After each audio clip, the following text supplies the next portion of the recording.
শিশু নিৰ্যাতনকাৰী ডাক্তৰ সংগীতা দত্তৰ জামিন আবেদন নাকচ কৰা হৈছে পক্সৰ বিশেষ আদালতে নাকচ কৰিছে জামিন উৎপলা বসুৰো জামিন নাকচ কৰা হৈছে সংগীতা ৱালিউলৰ বিৰুদ্ধে দুখনকৈ চাৰ্জশ্বিট দাখিল কৰা হৈছে আমি জনাবলৈ চেষ্টা কৰিছো শেহতীয়া খবৰ শিশু নিৰ্যাতনকাৰী ডাক্তৰ সংগীতা দত্তই জামিন আবেদন কৰিছিল আৰু বাৰম্বাৰ জামিন আবেদন নাকচ কৰি থকা হৈছে পক্সৰ বিশেষ আদালতে এইবাৰো নাকচ কৰিছে জামিন উৎপলা বসুৰো জামিন নাকচ কৰা হৈছে সংগীতা দত্তৰ সৈতে উৎপলা বসুৰো জামিন নাকচ কৰাৰ খবৰ আহিছে সংগীতা ৱালিউলৰ বিৰুদ্ধে দুখনকৈ চাৰ্জশ্বিট দাখিল কৰা হৈছে ইতিমধ্যে আৰক্ষীয়ে চাৰ্জশ্বিট দাখিল কৰিছে আমি জনাবলৈ চেষ্টা কৰি গৈছো ডাক্তৰ সংগীতা দত্তই বাৰম্বাৰ জামিনৰ বাবে আবেদন কৰি আছে কিন্তু নাকচ কৰি আছে পক্সৰ বিশেষ আদালতে নাকচ কৰিছে উৎপলা বসুৰো সমান্তৰালকৈ জামিন আবেদন নাকচ কৰা হৈছে সংগীতা ৱালিউলৰ বিৰুদ্ধে যিহেতু দুখনকৈ চাৰ্জশ্বিট দাখিল কৰা হৈছে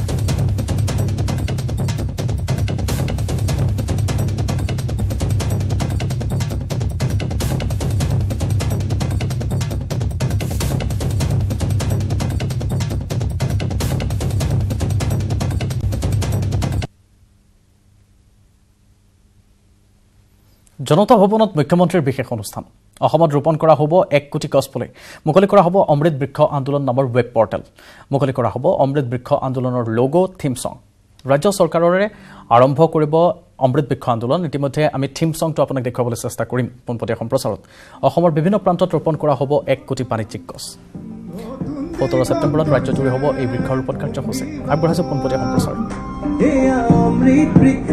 আন্দোলন অমৃত বৃক্ষ আন্দোলন অমৃত বৃক্ষ আন্দোলন অমৃত বৃক্ষ আন্দোলন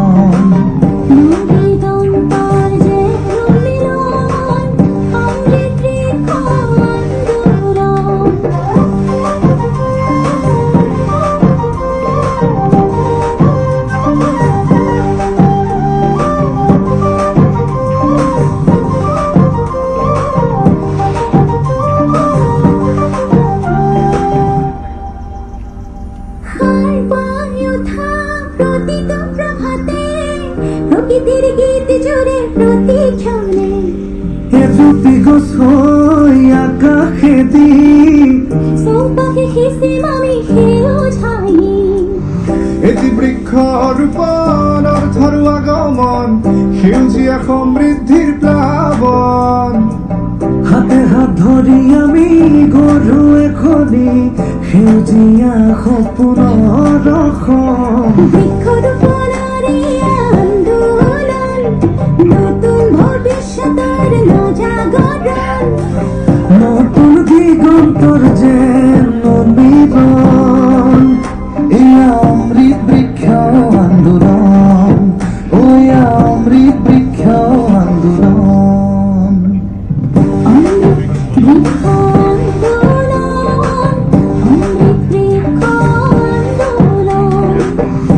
দিগন্তৰ যেন মিলন অমৃত বৃক্ষ আন্দোলন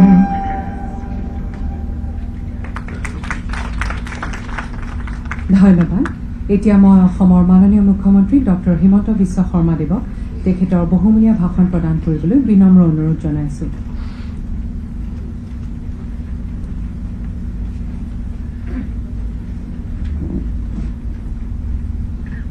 অসম চৰকাৰৰ বন বিভাগৰ মন্ত্ৰী শ্ৰী চন্দ্ৰমোহন পাটোৱাৰী ডাঙৰীয়া আমাৰ মাজত উপস্থিত থকা তথ্য প্ৰযুক্তি আৰু স্বাস্থ্য বিভাগৰ সন্মানীয় মন্ত্ৰী কেশৱ মহন্ত ডাঙৰীয়া পঞ্চায়ত আৰু গ্ৰামোন্নয়ন বিভাগৰ মন্ত্ৰী ৰঞ্জিত দাস ডাঙৰীয়া ৰাজহ মন্ত্ৰী যোগেন মহান ডাঙৰীয়া শ্ৰম আৰু চাহ জনজাতি কল্যাণ বিভাগৰ মন্ত্ৰী সঞ্জয় কিষাণ ডাঙৰীয়া মুখ্য সচিব পৱন কুমাৰ বৰঠাকুৰ ডাঙৰীয়া আৰক্ষী সঞ্চালক প্ৰধান শ্ৰী জিপি সিং ডাঙৰীয়া অসম চৰকাৰৰ বন বিভাগৰ অতিৰিক্ত মুখ্য সচিব ৰবিশংকৰ প্ৰসাদ ডাঙৰীয়া ৰাজ্যৰ প্ৰধান মুখ্য বন সংৰক্ষক শ্ৰী এম কে যাদৱ ডাঙৰীয়া সন্মানীয় বিধায়ক শ্ৰী পৰমানন্দ ৰাজবংশী পুনাকন বৰুৱা আব্দুল ৰছিদ মণ্ডল আমাৰ মাজত উপস্থিত সন্মানীয় বিধায়ক সুৰেন ফুকন তেৰজ গোৱালা আমিনুল ইছলাম ডাঙৰীয়া আৰু উপস্থিত সুধীবৃন্দ ৰাজ্যখনৰ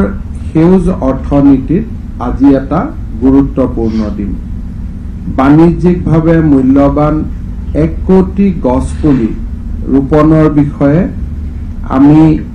এটা সকলোৱে সামূহিক ইচ্ছাৰ কথা প্ৰকট কৰিছিলোঁ আজি সেই সামূহিক ইচ্ছাক বাস্তৱিকতাত ৰূপ দিবৰ বাবে অমৃত বৃক্ষ আন্দোলনৰ ৱেব পৰ্টেল আৰু মোবাইল এপ আজি আমি মুকলি কৰিবলৈ সক্ষম হলো অৰ্থাৎ 1 কোটি গছপুলি ৰোপণৰ দিশত আজি দিনটো এটা প্ৰথম আৰু বৃহৎ পদক্ষেপ অমৃত বৃক্ষ আন্দোলনৰ ৱেব পৰ্টেল আৰু মোবাইল এপৰ উপৰিও ৰাজ্যত কাঠ ভিত্তিক উদ্যোগৰ পঞ্জীয়নৰ বাবেও আজি আমি এটা ৱেব পৰ্টেল মুকলি কৰিছো অবাধ বন ধ্বংসৰ ফলত পৰিৱেশৰ ওপৰত কেনেদৰে প্ৰভাৱ পৰিছে আৰু ফলত জলবায়ু পৰিৱৰ্তনে কেনে জটিল ৰূপ লৈছে সেই সম্পৰ্কে আমি সকলো অৱগত সম্প্ৰতি পৃথিৱীৰ প্ৰতিটো অঞ্চলতে সেউজ আৱৰণ হ্ৰাস পায় জলবায়ুৰ ব্যাপক পৰিৱৰ্তনে দেখা দিছে জলবায়ু পৰিৱৰ্তনৰ আন্তঃচৰকাৰী পেনেলৰ 2021 চনৰ প্ৰতিবেদনত অহা দশকবোৰত গোলকীয় উষ্ণতা 1.5 ডিগ্ৰীৰ পৰা 2 ডিগ্ৰী সেলসিয়াছ পৰ্যন্ত বৃদ্ধি পোৱাৰ সম্ভাৱনা প্ৰকাশ কৰা হৈছে এনে পৰিস্থিতিৰ মোকাবিলা কৰিবলৈ প্ৰকৃতি সুৰক্ষাৰ দিশত ব্যাপক পৰ্যায়ত ব্যক্তিগত আৰু সামূহিক পদক্ষেপৰ প্ৰয়োজনীয়তা আহি পৰিছে মাননীয় প্ৰধানমন্ত্ৰী নৰেন্দ্ৰ মোদী ডাঙৰীয়াৰ নেতৃত্বত ভাৰতবৰ্ষই আজি জলবায়ু পৰিৱৰ্তনৰ বিৰুদ্ধে আৰম্ভ হোৱা বিশ্বজুৰি চলা সংগ্ৰামক নেতৃত্ব দিছে গ্লাছগোত অনুষ্ঠিত জলবায়ু পৰিৱৰ্তনৰ শীৰ্ষ সন্মিলনত মাননীয় প্ৰধানমন্ত্ৰী ডাঙৰীয়াই এই দিশত থকা ভাৰতবৰ্ষৰ দায়বদ্ধতাৰ কথা বিশ্ববাসীৰ সন্মুখত স্পষ্টভাৱে প্ৰকাশ কৰিছিল অজীৱাশ্ম উৎসৰ পৰা শক্তি আহৰণ তথা নৱীকৰণযুক্ত শক্তিৰ উৎস বৃদ্ধিৰ দৰে পদক্ষেপৰ জৰিয়তে দেশত 2030 চনৰ ভিতৰত কাৰ্বন নিৰ্গমনৰ পৰিমাণ 1 বিলিয়ন টন হ্ৰাস কৰাৰ লগতে 2070 চনৰ ভিতৰত শূন্য কাৰ্বন নিৰ্গমনৰ লক্ষ্যত উপনীত হ'বলৈ মাননীয় প্ৰধানমন্ত্ৰী নৰেন্দ্ৰ মোদী ডাঙৰীয়াৰ নেতৃত্বত ভাৰতবৰ্ষই ইতিমধ্যে সবল খোজ পেলাইছে পৰিৱেশ সুৰক্ষাৰ লগতে মাননীয় প্ৰধানমন্ত্ৰী ডাঙৰীয়াই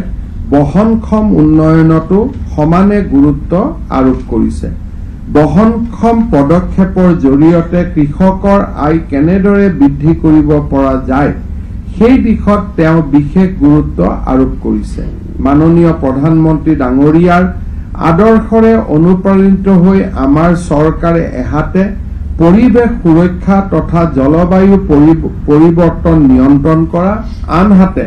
কৃষকৰ আয় দুগুণ বৃদ্ধি কৰাৰ উদ্দেশ্যে অৰ্থাৎ এই দুটা উদ্দেশ্য সন্মুখত ৰাখি আমি আজি অমৃত বৃক্ষ আন্দোলনৰ মহান যাত্ৰাত এক শক্তিশালী খোজ পেলাইছো ইতিমধ্যে আমি ঘোষণা কৰা অনুসৰি অমৃত বৃক্ষ আন্দোলনৰ জৰিয়তে আমি সমগ্ৰ অসমত 17 ছেপ্টেম্বৰৰ দিনটোত 1 কোটি গছ পুলি ৰোপণ কৰিম এই গছ পুলিসমূহৰ বিশেষত্ব হ'ব যে এই গছ পুলি ৰোপণৰ আন্দোলনৰ সমান্তৰালভাৱে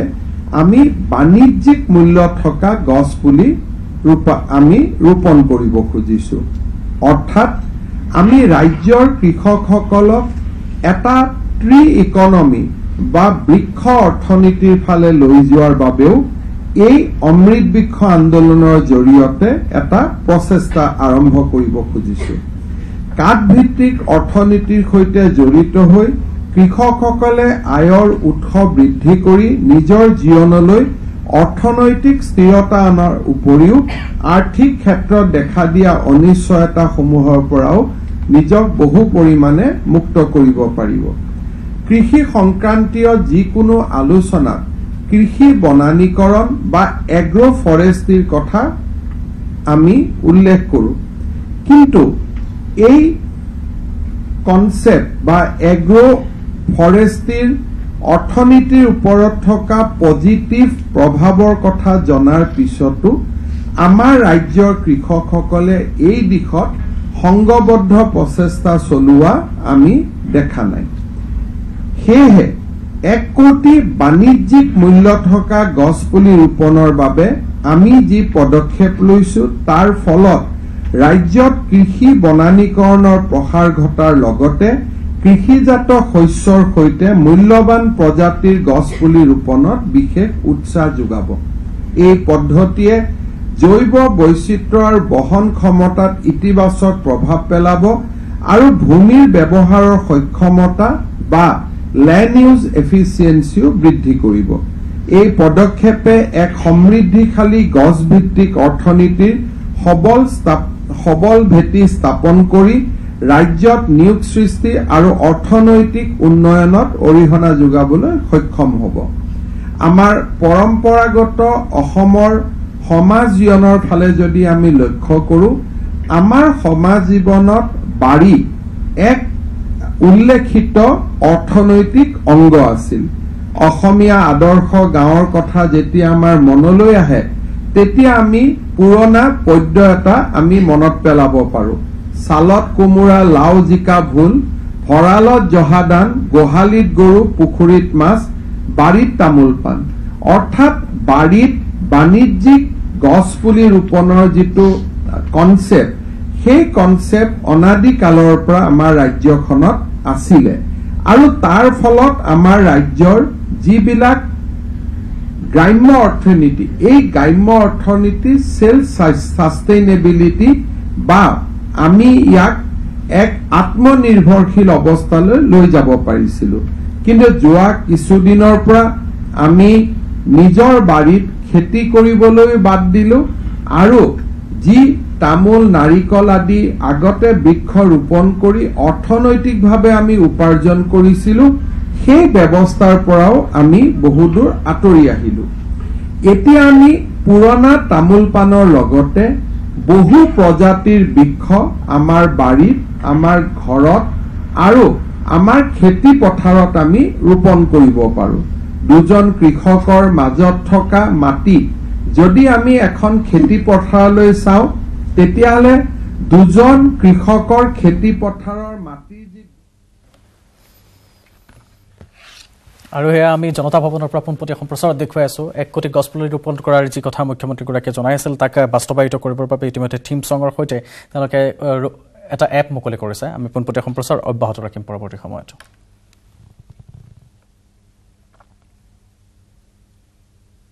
আৰু মুহূৰ্তত বিদায় লৈছো এতিয়াৰ বাতৰিৰ পৰা